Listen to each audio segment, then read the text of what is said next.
Bonjour, c'est Ursule encore. On est le 16 décembre 2025. Alors, je viens sonner la trompette aujourd'hui encore et je viens proclamer le retour de notre Seigneur Jésus-Christ. Amen. Soyons tous bénis. Soyons remplis de la joie du Seigneur. Alors, les cieux passeront avec fracas. Amen. Alors, j'ai apporté ce message-là hier, j'ai apprêté ma vidéo et puis elle a eu vraiment des problèmes à être logée en ligne sur YouTube et par mégarde, je l'ai supprimée. En tout cas, j'ai fait une erreur et puis j'ai les supprimé. C'est pas ça que je voulais faire, mais ça s'est supprimé. Alors je reviens, n'est-ce pas, faire ce message-là, refaire le message, parce que je l'ai fait hier. Et puis, donc, alors, on parle des cieux qui passeront avec fracas tel que prophétisé dans 2 Pierre 3, au verset 10. Et voilà ce que la prophétie dit. C'est-à-dire, le jour du Seigneur viendra comme un voleur. En ce jour, les cieux passeront avec fracas, les éléments embrasés se dissoudront, et la terre avec les œuvres qu'elle renferme sera consumée. La terre sera consumée. Les cieux passeront.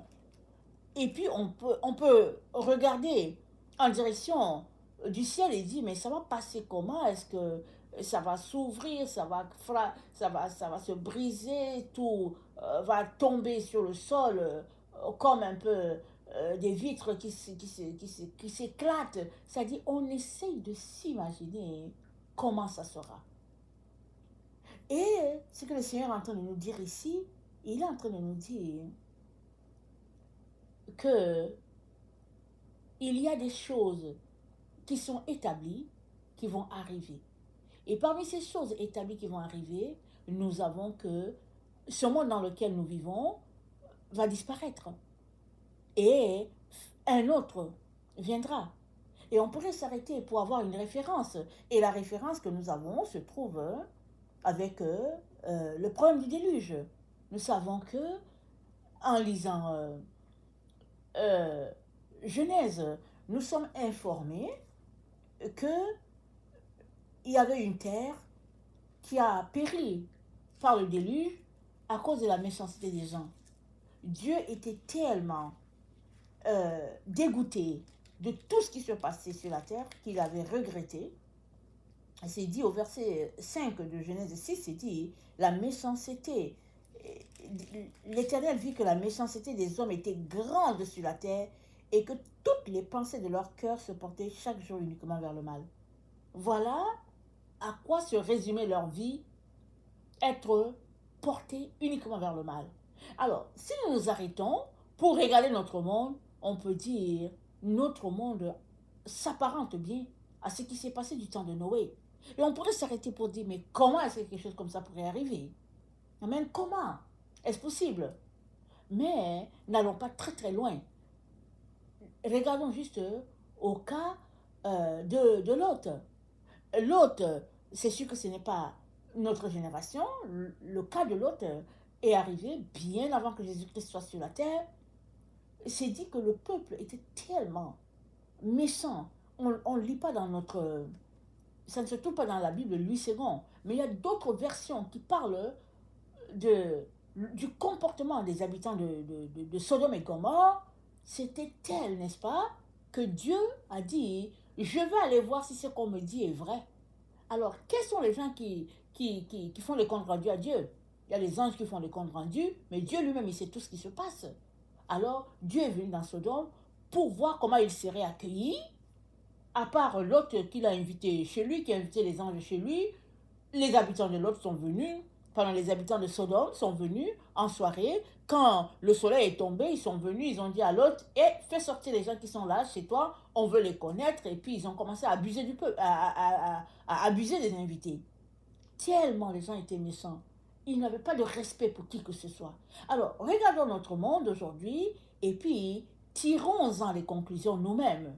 Et le livre euh, de, de Pierre nous en fait part.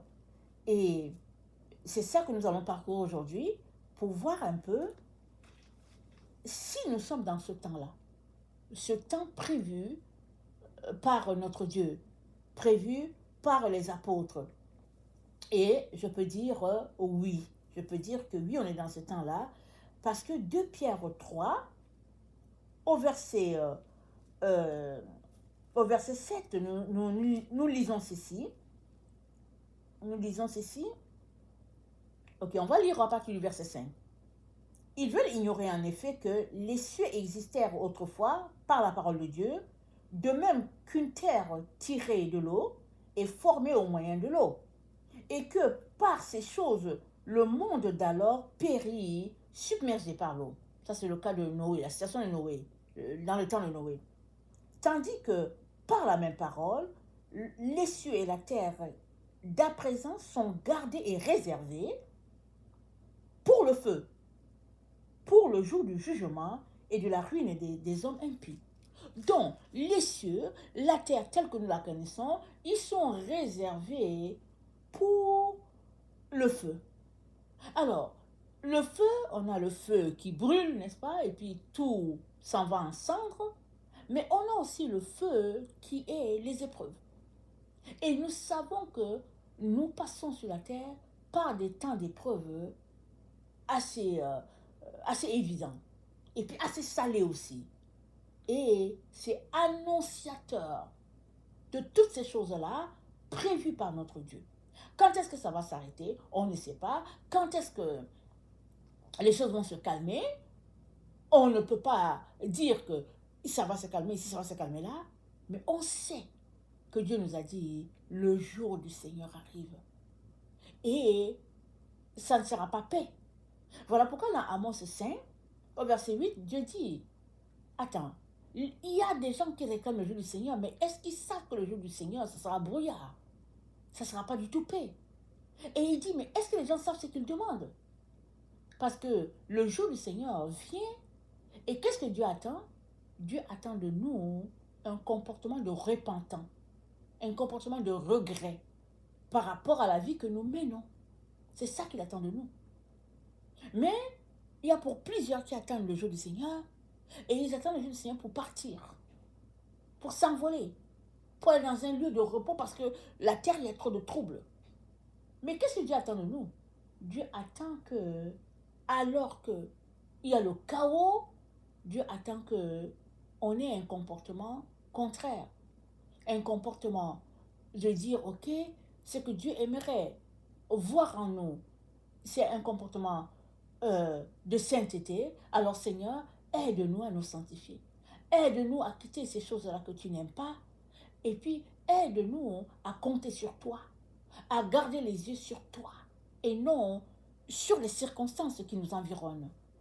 Alors, si on se rappelle bien, quand Israël était dans le désert, Moïse a envoyé des espions pour prendre l'état du pays. Comment est-ce que le pays est et puis comment sont les gens de là-bas. Alors, il a envoyé 12 espions, les 12 espions sont partis, 10 se sont revenus, ils ont dit c'est terrible là-bas parce qu'il y a des choses extraordinaires à manger, les fruits sont extraordinaires, tout est extraordinaire. Mais l'autre côté, c'est que c'est des géants. Ils vont nous déchiqueter et puis on va mourir, on va périr. 10 personnes ont dit ça. 2 autres ont dit, ok, d'accord qu'il y a des géants, mais on va les tabasser. on va les tabasser. Et ça, c'était Caleb et Josué. On va les tabasser parce que notre Dieu est fort. Donc, ils comptaient sur Dieu qui va les aider à passer à travers. Et c'est ça que Dieu attend de nous alors qu'on est dans le jour du Seigneur. Il n'attend pas que nous allions combattre avec nos armes et puis charger les pistolets et puis bon, voilà. C'est pas ça qu'il attend. Il attend que nous dépendons de lui pour dire, Seigneur, nous attendons après toi. Viens nous sauver. Nous attendons tes directives. Et il attend que nous puissions être en train de pratiquer ce qu'il nous a dit dans Ésaïe 26. nous connaissons bien le passage. Et c'est dit au verset 20, Ésaïe 26, c'est dit, va mon peuple, entre dans ta chambre et ferme la porte derrière toi. Cache-toi pour quelques instants jusqu'à ce que la colère de Dieu soit passée. Et on peut s'arrêter pour dire, ok, est-ce que c'est Dieu qui est en colère et qui fait que toutes ces choses arrivent? On sait qu'il y a une prophétie qui dit que c'est comparé aux douleurs de l'enfantement. Dieu est en train d'enfanter quelque chose de nouveau sur la terre et il dit, il y a des contractions. Comme dans le cas du bébé, c'est ça qui se passe. Alors on peut savoir quelle est l'intensité de la contraction, on peut savoir dans quelle direction ça va venir, mais on sait une chose, c'est que ça vient. Alors, quand les femmes attendent le bébé, surtout quand c'est proche, elles vivent des choses terribles. Il y a des moments où elles ont l'impression que, elles ne vont pas s'en sortir. Tellement la douleur vient avec force. Et Dieu dit, ce sera comme ça. Mais sur qui est-ce que la femme compte? La femme compte sur Dieu qui va l'aider. Quand bien même elle ne connaît pas Dieu, en ce moment-là, elle va se mettre à prier, sa famille va se mettre à prier, tout le monde va se mettre à prier. Vous dites, bon, elle allait accoucher, oui, Seigneur, fais vraiment que ça se passe bien, et puis tout ça. C'est ça que Dieu attend de chacun d'entre nous dans ces temps où nous nous trouvons. Maintenant, c'est un jour qui, au fait, vient nous chercher chacun pour sa part. Certains vont dire, ok, c'est le jour du Seigneur, alors il y a beaucoup d'opportunités, je m'éclate dedans. Et ils vont prendre leur chemin, s'engager dans toutes sortes de voies, dans les plaisirs de ce monde et puis les biens de ce monde. Et d'autres vont dire, ok, c'est des moments critiques, Seigneur, nous avons besoin de ta direction. Et ils vont obéir à Ésaïe 26, le verset 20, et puis ils vont se refuser dans la présence de Dieu pour dire, Seigneur, viens à notre secours. Et Dieu s'attend à ce qu'on puisse être trouvé en train de bâtir sur le fondement, tel que annoncé dans Éphésiens 2, le verset 20. C'est dit, Éphésiens 2, verset 20 dit que ça a déjà été établi, la fondation. Les apôtres l'ont placé, les prophètes l'ont fait aussi, Jésus-Christ est la pierre angulaire, et que tout le monde devrait bâtir sur cette fondation-là. La fondation ne sera pas changée. Tout le monde doit bâtir dessus. Mais malheur à qui bâtit dessus de la manière que Dieu n'a pas établie. Alors, nous avons 1 Corinthiens 3, au verset 12, nous sommes exhortés par nos frères apôtres qui nous disent sur cette fondation-là, comment devrait-on bâtir? Alors, 1 Corinthiens 3, le verset 12 dit ainsi, attendez, il ne faut pas que je me trompe, ça dit, or si quelqu'un bâtit sur ce fondement avec de l'or, de l'argent, des pierres précieuses, du bois, du foin, du chaume, l'œuvre de chacun sera manifestée. Car le jour le fera connaître parce qu'elle se révélera dans le feu et le feu éprouvera ce qu'est l'œuvre de chacun. Ah, le feu va éprouver l'œuvre de chacun. Et nous venons de lire que dans le jour du Seigneur, il y a eu avant cela le déluge, un monde où les gens étaient emportés par l'eau, et c'est dit dans 3 Pierre, pardon, dans 2 Pierre 3, c'est dit que dans le jour du Seigneur, le Seigneur garde notre monde réservé pour que ce ne soit pas l'eau, mais ce soit le feu. Et ici, nous voyons que, alors que nous sommes en train de bâtir sur le fondement de Dieu, alors c'est mentionné que ça sera éprouvé par le feu. C'est-à-dire Dieu va tester ce que nous sommes en train de bâtir. Il va nous éprouver. Et puis, alors que Jean-Baptiste parlait de Jésus, il a dit que Jésus-Christ venait avec le Saint-Esprit et puis le feu en main. Et le feu, n'est-ce pas, c'est le feu de la séparation entre le bon élément et le mauvais. Le même feu qui est utilisé quand on veut extraire l'or de cette argile-là qui est là, alors le feu est souvent placé à une intensité telle et tout ce qui n'est pas pur tombe, n'est-ce pas, et coupé de cette pince-là qui attrape cette boue-là. Et il reste au bout de, de cette pince-là juste l'or. Et on le voit, n'est-ce pas, scintiller. Et tout le reste tombe. Parce que ce n'est pas de bonne qualité. Ou bien ce n'est que de la saleté. Et Dieu dit, c'est comme ça que ce sera éprouvé.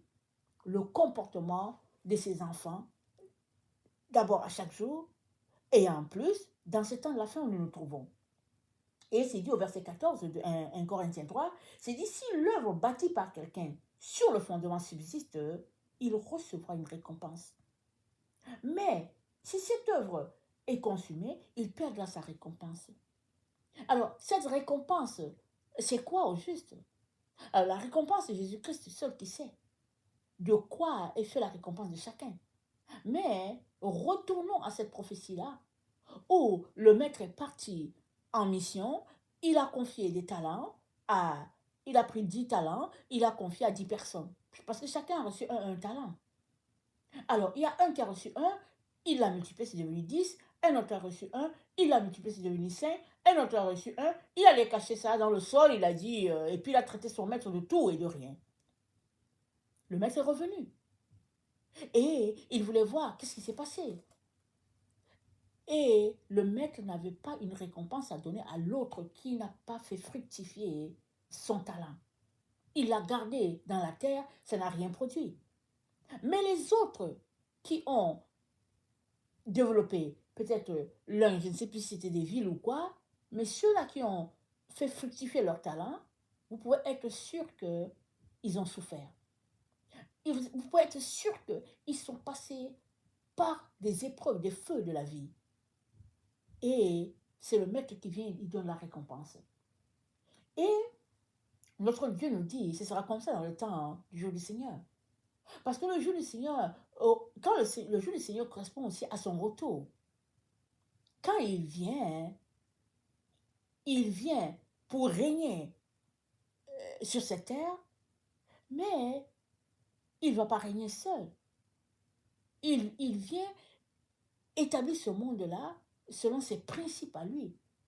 Donc, nous sommes tous appelés à participer avec notre Dieu à la construction de ce monde. Que tu connaisses le Seigneur maintenant, ou bien que tu ne le connaisses pas, tu es appelé à bâtir. Et le Seigneur aimerait que, au lieu que tu fasses un travail inutile, il aimerait que tu lui donnes ta vie. Comme ça, en bâtissant, alors, tu seras tout simplement associé à Dieu, participant à son œuvre sur cette terre. Ce n'est que ça qu'il veut. Amen. Alors, nous sommes donc dans ce temps-là où nous pouvons dire que oui, nous sommes dans les temps du Seigneur, nous sommes dans les jours du Seigneur. Maintenant, qu'est-ce que nous dit 1 Pierre 4, le verset 17? 1 Pierre 4, le verset 17 nous dit que le jugement va commencer avec la maison de Dieu. Alors, quand nous avons lu 2 Pierre 3, le verset 10, il nous a parlé des éléments qui vont se dissoudre. Il nous a parlé de la terre et de ses œuvres qui seront éprouvées.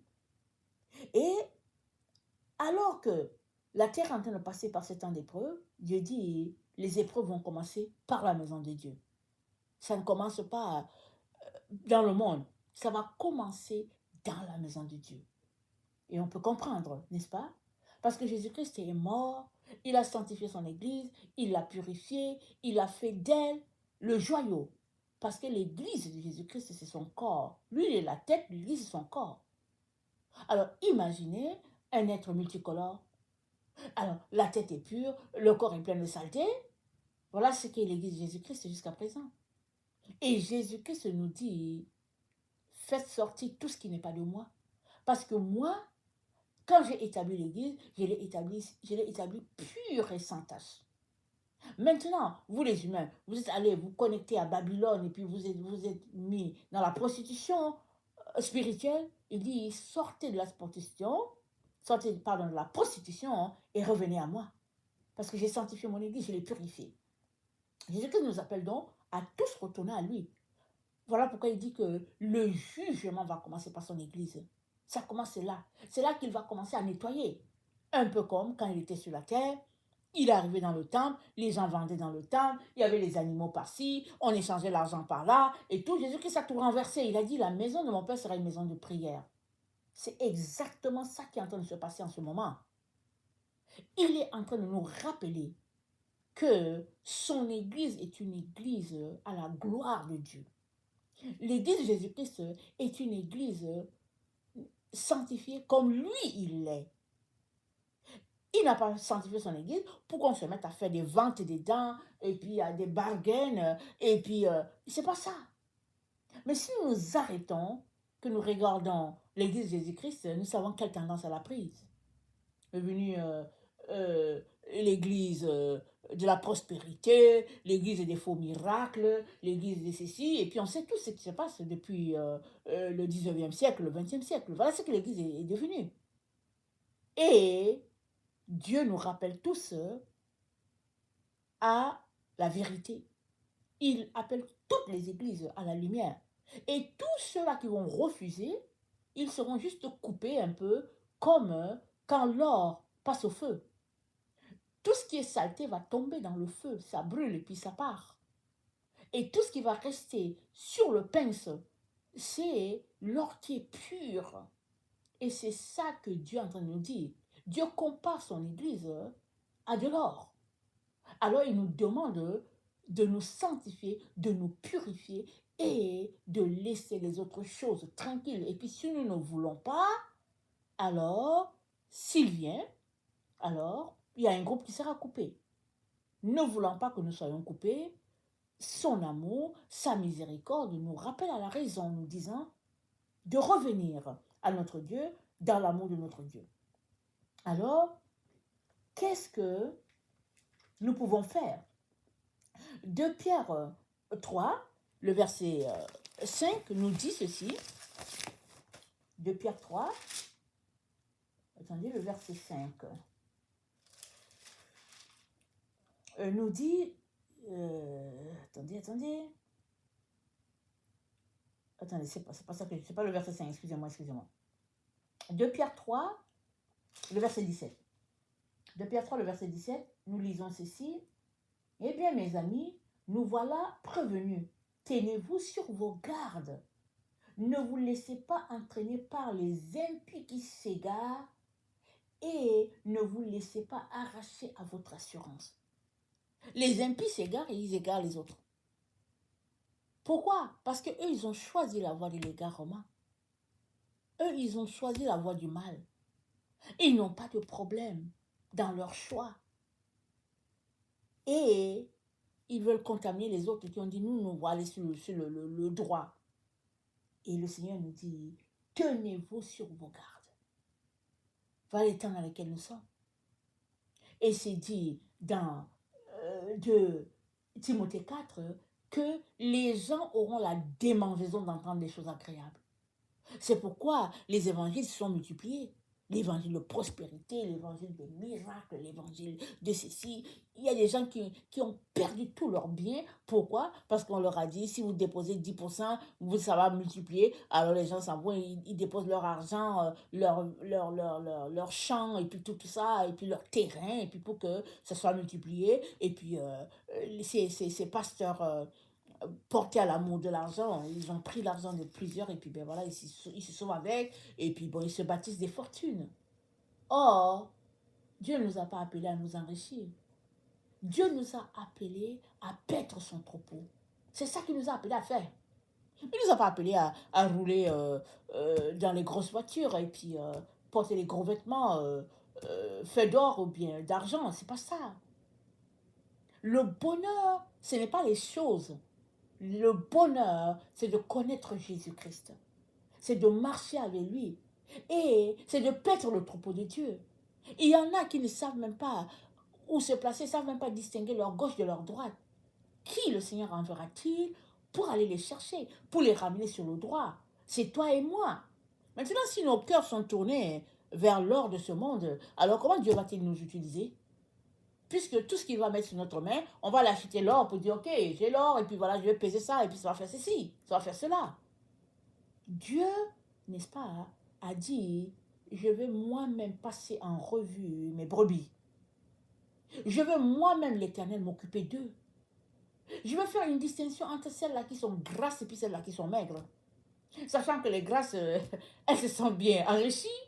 Alors Dieu dit, je vais m'occuper de celles qui sont maigres. Et je vais réorganiser les choses dans ma bergerie. De telle sorte que les choses soient comme moi, j'aimerais. Alors on pourrait s'arrêter pour dire, mais au fait, mais pourquoi est-ce que le Seigneur a laissé les choses comme ça? Dieu seul sait toutes choses.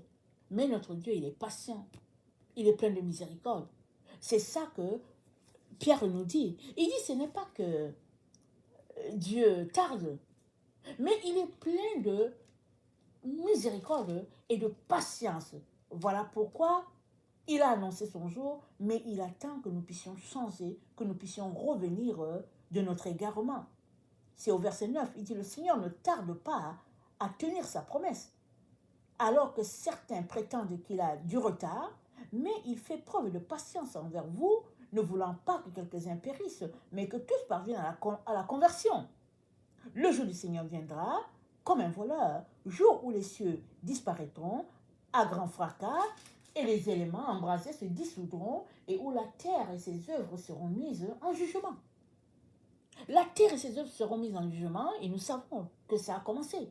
Parce que c'est dans la maison de Dieu que ça a commencé. Dieu est en train de faire le ménage. Regardons autour de nous. Ouvrons les yeux. Le ménage est en train d'être fait. Toi qui dis que tu es enfant de Dieu, où te trouves-tu? Amen. Où te trouves-tu? Faisons attention pour ne pas être coupés. Parce que Jésus-Christ a sanctifié son Église. Pas pour que nous marchions encore dans la saleté.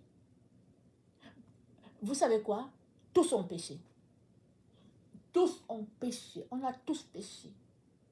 Donc, ce n'est pas que moi je n'ai pas péché, alors je peux vous parler. Non, non, non. J'ai aussi péché. Allez, retour. Mais sa miséricorde m'a pardonné, sa miséricorde me pardonne à tous les jours et sa miséricorde va aussi te pardonner. C'est ce qu'il attend de nous. Ce n'est pas que nous sommes parfaits et puis nous ne faisons pas des péchés. Pas du tout. C'est le fait qu'il nous dit, revenez de vos mauvaises voies, revenez de vos mauvaises pensées et faites les choses comme Dieu aimerait que ça soit fait. Vous savez quoi? Dieu est amoureux de son peuple. Dieu, il aime son peuple. Alors, si tu es un être humain, tu es le peuple de Dieu. Maintenant, ne reste pas là en train de marcher selon tes pensées. Viens à lui, parce que Dieu te prend comme son enfant. Et il aimerait que tu ouvres la bouche pour que tu lui dises, Père, j'aimerais marcher dans tes voies. Et si tu lui dis, Alléluia, Amen, il va venir t'aider. Il va te dire, fais ceci, fais cela. Et surtout, fais-les.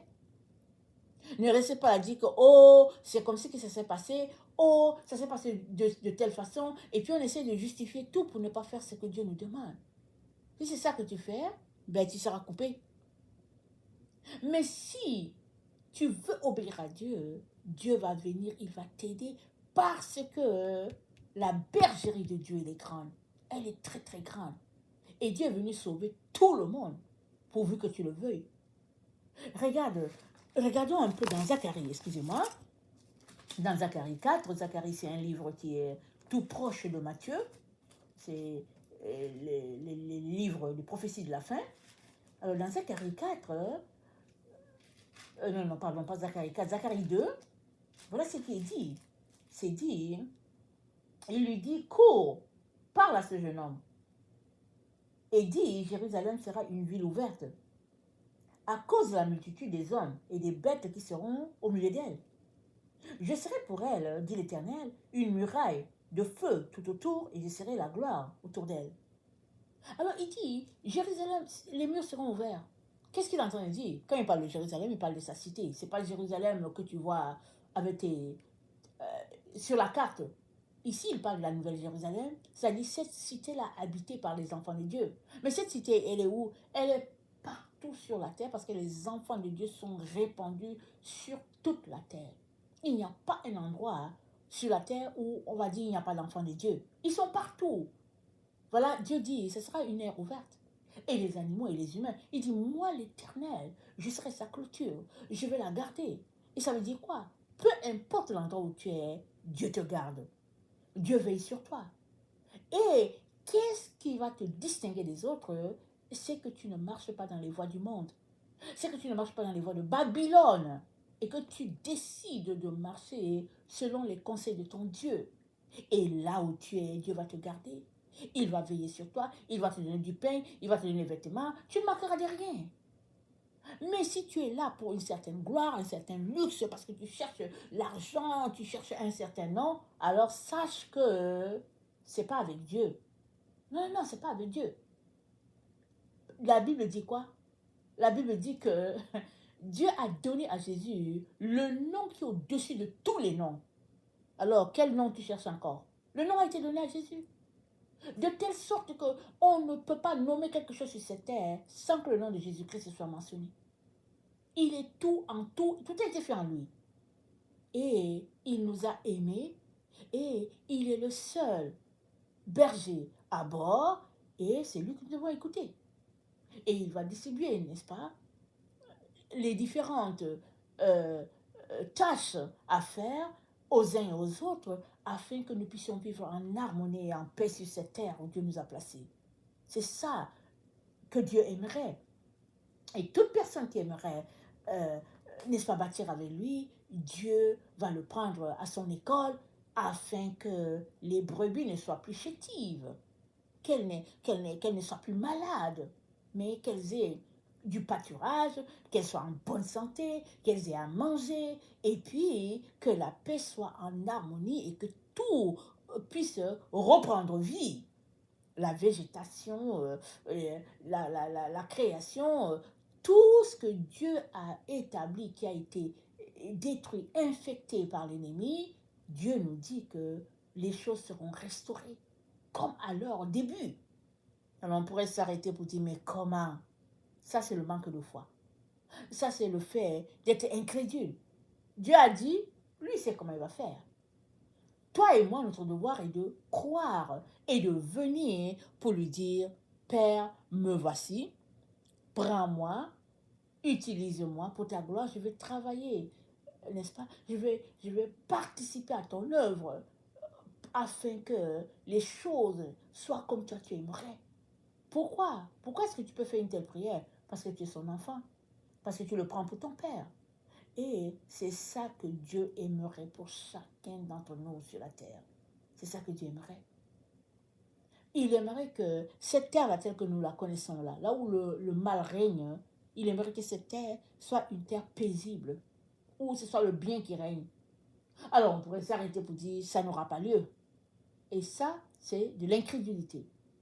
Mais on pourrait aussi dire, ok Seigneur, en tout cas on ne sait pas comment ça aura lieu, toi tu sais, nous on va nous associer avec toi, utilise-nous pour ta gloire. Et c'est ça que Dieu aimerait pour chacun d'entre nous. Voilà pourquoi Pierre n'a pas manqué de nous rappeler que ce qui arrivait au temps de Noé, où la terre a péri avec l'eau, ça arrivera en notre temps, ça périra avec le feu. Et en attendant que ces choses-là arrivent, Pierre nous dit, apprêtez-vous, soyez trouvés en train de marcher avec Dieu, afin de ne pas être écartés de son repos.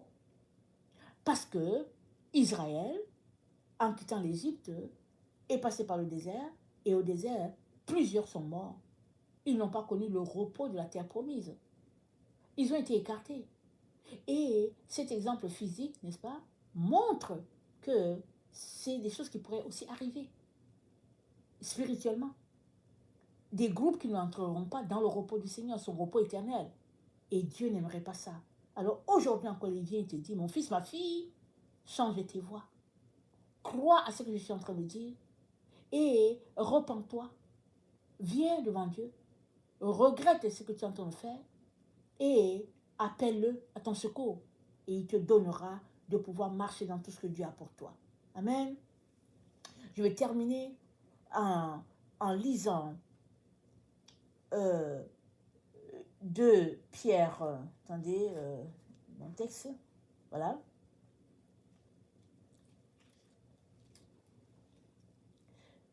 On l'a lu déjà le verset 17, on l'avait lu dans la version Taube, je la lis maintenant dans la version Lységon, au verset 17, de Pierre 3, le verset 17, ça dit, vous donc, bien-aimés qui êtes avertis, mettez-vous sur vos gardes, de peur qu'entraînés par l'égarement des impies, vous ne veniez à déchoir de votre fermeté. Mais croissez dans la grâce et dans la connaissance de notre Seigneur Jésus-Christ. À lui soit la gloire, maintenant et pour l'éternité. On est appelé à croître, à grandir dans la grâce de Dieu. C'est-à-dire à nous asseoir, à consommer la parole de Dieu, à l'adorer en esprit et en vérité, à dépendre de lui, nous dépouiller des choses qu'il n'aime pas, demeurer à ses pieds pour recevoir tout de lui, comme être greffé à l'arbre.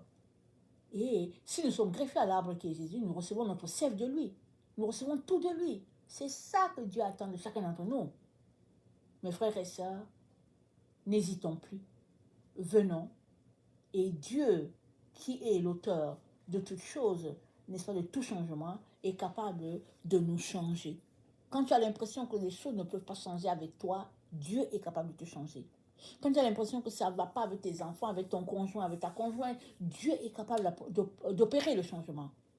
Amen. Il est capable, pourvu que tu crois et que tu viennes. Et ce qui doit être changé sera changé, et ce qui doit être coupé sera coupé. Mais venons et croyons qu'il est capable de nous transformer à sa gloire. Que le nom de notre Dieu soit béni. Amen et alléluia. Amen et amen.